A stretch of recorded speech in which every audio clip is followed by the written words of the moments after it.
everybody and welcome back to Pink Panda. So today, as you can see, we are reading another part of Harry Potter and the Philosopher's Stone. So, are we ready to read chapter 3, The Letters from No One? So let's get started. The escape of the Brazilian boa constrictor earned Harry his longest ever punishment. By the time he was allowed out of his cupboard again, the summer holidays had started, and Dudley had already broken his new sign camera, crashed his remote control aeroplane, and first time on his racing bike, knocked down old Mrs. Fig as she crossed Privet Drive on her crutches. Harry was glad school was over, but there was no escaping Dudley's gang, who visited the house every single day. Piers, Dennis, Malcolm, and Gordon were all big and stupid, but as Dudley was the biggest and stupidest of the lot, he was the leader. The rest of them were all quite happy to join in Dudley's favourite sport, Harry hunting. This was why Harry spent as much time as possible out of the house, wandering around and thinking about the end of the holidays, where he could see a tiny ray of hope.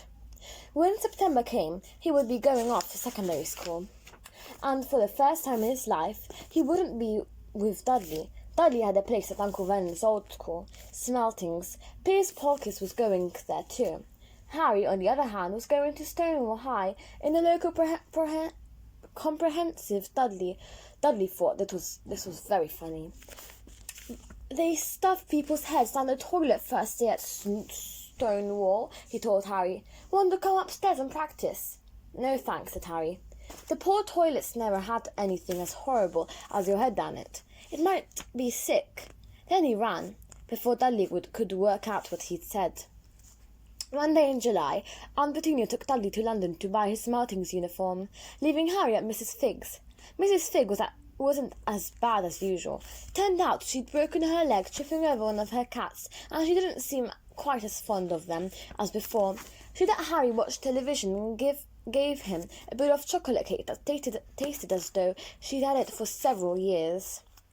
That evening, Dudley paraded around the living room for the family in his brand new uniform. Smelting's boys wore maroon tailcoats, orange knickerbockers, and flat straw hats, called boaters. They also carried knobbly sticks used for hitting each other while the teachers weren't looking. This was supposed to be good training for later life. As he looked at Dudley in his new knickerbockers, Uncle Vernon said gruffly that it was the proudest moment of his life. Aunt Petunia burst into tears and said she couldn't believe it was her equal Dudley King's. He looked so handsome and grown up.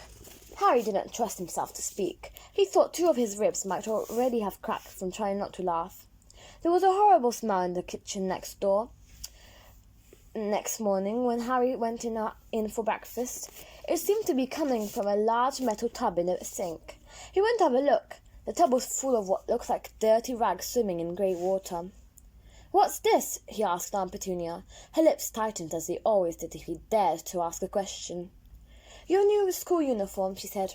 Harry looked in the bowl again. "Oh," he said, "I didn't realize it had to be so wet." "Don't be stupid," snapped Aunt Petunia. "I'm dyeing some of Dudley's old things grey for you. It'll look just like everyone else's when I've finished." Harry seriously doubted this, but thought it best not to argue. He sat down at the table and tried not to think about how he was going to look on his first day at Stonewall High. Like he was wearing bits of old elephant skin, probably. Dudley and Uncle Vernon came in, both with wrinkled noses because of the smell from Harry's new uniform. Uncle Vernon opened his newspaper as usual, and Dudley banged his smelting stick, which he carried everywhere on the table. They heard the click of letterbox and flop of letters on the doormat. "Get the post, Dudley," said Uncle Vernon from behind his paper. "Make Harry get it." "Get the post, Harry." "Make Dudley get it." "Poke him with your smelting stick, Dudley." Harry dodged the smelting stick and went to get the post.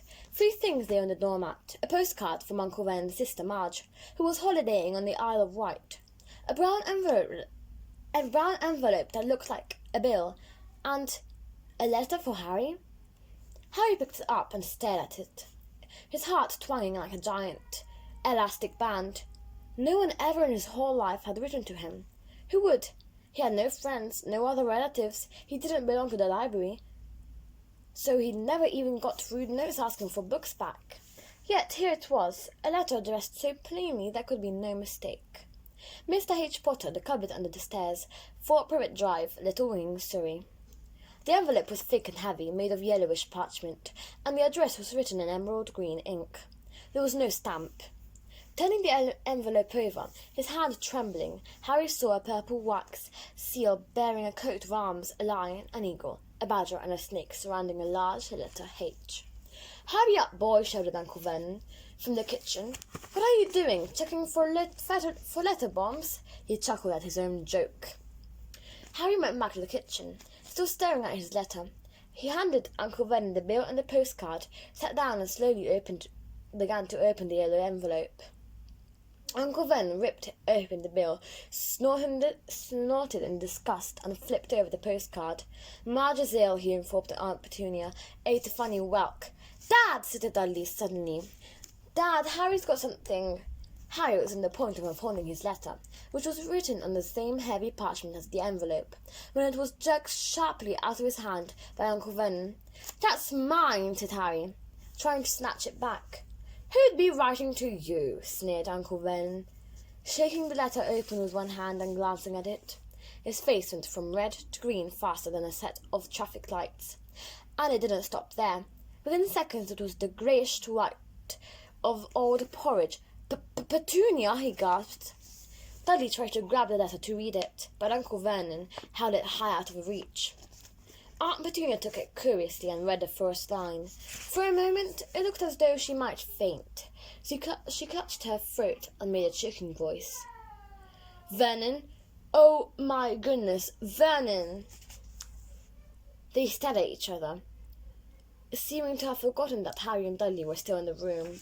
Dudley wasn't used to being ignored. He gave his father a sharp tap on the head with his smarting stick. "I want to read that letter," he said loudly. "I want to read it," said Harry furiously, "as it's mine." "Get out, both of you," croaked Uncle Vernon, stuffing the letter back inside its envelope. Harry didn't move.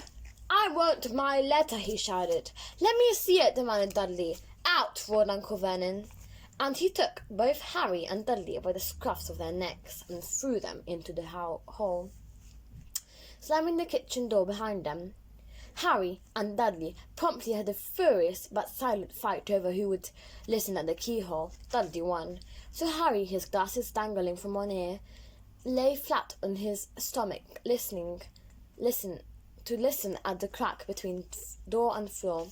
"Vernon," Aunt Petunia was saying in a quivering voice, "look at the address. How could they possibly know where he sleeps? You don't think they're watching the house?" "Watching? Spying? Might be following us," muttered Uncle Vernon wildly. "But what should we do, Vernon? Should we write back? Tell them we don't want—" Harry could see Uncle Vernon's shiny black shoes pacing up and down the kitchen. "No," he said finally. "No, we'll ignore it. If they don't get an answer, yes, that's best. We won't do anything, but I'm not having one in the house, Petunia. Didn't we swear when we took him and we'd stamp out that dangerous nonsense?" That evening, when he got back from work, Uncle Vernon did something he'd never done before. He visited Harry in his cupboard. "Where's my letter?" said Harry, the moment Uncle Vernon had squeezed through the door. "Who's writing to me?" "No one. It was addressed to you by mistake," said Uncle Vernon shortly. "I have burnt it." "It was not a mistake," said Harry angrily. "It had my cupboard on it." "Silence!" yelled Uncle Vernon, and a couple of spiders fell from the ceiling. He took a few deep breaths and then forced his face into a smile, which looked quite painful. Yes, Harry. About this cupboard, your aunt and I have been thinking. You're really getting a bit big for it. We think it might be nice if you moved into Dudley's second bedroom." "Why?" said Harry. "Don't ask questions," snapped his uncle. "Take this stuff upstairs now." The Dursleys' house had 4 bedrooms, one for Uncle Vernon and Aunt Petunia, one for visitors, usually Uncle Vernon's sister Madge, one where Dudley slept, and one where Dudley kept all the toys and things that wouldn't fit into his bedroom. into his first bedroom. It only took Harry one trip upstairs to move everything he owned from the cupboard to the room. He sat down on the bed and stared around him. Nearly everything in here was broken. The month-old sign camera was lying on top of a small, working tank Dudley had once driven over next door's dog. In the corner was Dudley's first ever television set, which he'd put his foot through when his favourite programme had been cancelled. There was a large bird cage which had once held a parrot that Dudley had swapped at school for a real air rifle, which was up on the shelf, with all the end all bent, because Dudley had sat on it. Other shelves were full of books. They were the only things in the room that looked as though they'd never been touched. From downstairs came the sound of Dudley bawling at his mother. "I don't want him in there! I need that room! Make him get out!" Harry sighed and stretched out on the bed. Yesterday, he'd have given anything to be up here. Today, he'd rather be back in his cupboard with that letter than up here without it. Next morning at breakfast, everyone was rather quiet. Dudley was in shock. He'd screamed, whacked his father with a smelting stick, been sick on purpose, kicked his mother and thrown his turtles through the greenhouse roof, and this time yesterday, and bitterly wishing he'd opened it. Harry was thinking about this time yesterday, and bitterly wishing he'd opened the letter in the hole. Uncle Vernon and Aunt Petunia kept looking at each other darkly. When the post arrived, Uncle Vernon, who seemed to be trying to be nice to Harry, made Dudley go and get it. They heard him banging things with his smelting stick all the way down the hall. Then he shouted, "There's another one! Mr. H. Potter, the smallest bedroom, 4 Privet Drive." With a strangled cry, Uncle Vernon leaped from his seat and ran down the hall. Harry right behind him. Uncle Vernon had to wrestle Dudley to the ground to get the letter from him, which was made difficult by the fact that Harry had grabbed Uncle Vernon around the neck from behind. After a minute of confused fighting in which everyone got hit a lot by the smelting stick, Uncle Vernon straightened up, gasping for breath, and Harry's letter clutched in his hand. "Go to your cupboard, your bedroom." He wheezed at Harry. "Dudley, go. Just go." Harry walked round and round his new room. Someone knew he had moved out of his cupboard, and they seemed to know he hadn't received the first letter. Surely that meant that they'd try again, and this time he'd make sure they didn't fail. He had a plan. The repaired alarm clock rang at 6 o'clock the next morning. Harry turned it off quickly and dressed silently. He mustn't wait at Dursley's. He stole downstairs without turning on any of the lights. He was going to wait for the postman on the corner of Privet Drive and get the letters for number 4 first. His heart hammered as he crept across the dark hall towards the front door. Ah! Harry leaped into the air. He trodden on something big and squashed in the doormat. Something alive. Lights clicked on upstairs, and to his horror, Harry realized that the big, squashy something had been his uncle's face. Uncle Vernon had been lying at the foot of the front door in a sleeping bag, clearly making sure that Harry didn't do exactly what he'd been trying to do. He shouted at Harry for about half an hour, and then told him to go on and make a cup of tea. Harry shuffled miserably off into the kitchen, and by the time he got back, the post had arrived, right into Uncle Vernon's lap. Harry could see 3 letters addressed in green ink. "I want," he began, but Uncle Vernon was tearing the letters into pieces before his eyes. Uncle Vernon didn't go to work that day. He stayed at home and nailed up the letterbox. "See," he explained to Aunt Petunia through a mouthful of nails, "if they can't deliver them, they'll just give up." "I'm not sure that'll work, Vernon. All these people's minds work in strange ways, Petunia. They're not like you and me," said Uncle Vernon, trying to knock in a nail, and the piece of fruit-cake Aunt Petunia had just bought him. On Friday, no fewer than 12 letters arrived for Harry. As they couldn't go through the letterbox, they had been pushed under the door, slotted through their sides, and a few even forced through the small window in the downstairs toilet. Uncle Vernon stayed at home again. After burning all the letters, he got out a hammer and nailed and boarded up the cracks around the front and back door so no one could go out. He hummed Tiptoe Through the Tulips as he worked and jumped at some small noises. On Saturday, things began to get out of hand. 24 letters to Harry found their way into the house, rolled up and hidden inside each of the 2 dozen eggs that their very confused milkman had handed Aunt Petunia through the living room window, while Uncle Vernon made furious telephone calls to the post office and the dairy trying to find someone to complain to. Aunt Petunia shredded the letters in her food mixer.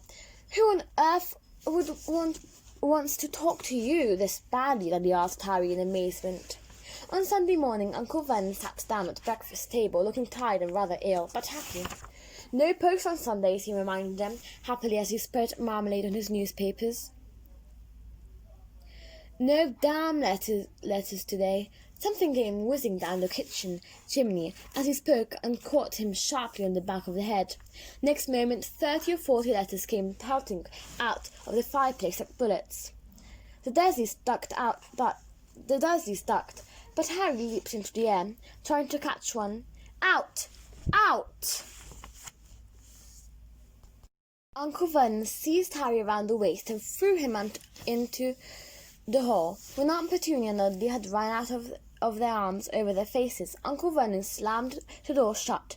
They could hear the letters still streaming into the room, bouncing off the walls and floor. "That does it," said Uncle Vernon, trying to speak calmly but pulling great tufts out of his moustache. "At the same time, I want you all back here in 5 minutes, ready to leave. We're going away. Just pack some clothes. No arguments." I hope you enjoyed it. We will see you next time. Subscribe, share, and like. A big shout out to Muffin Plays and Monkey Monkey. We will see you next time. Bye!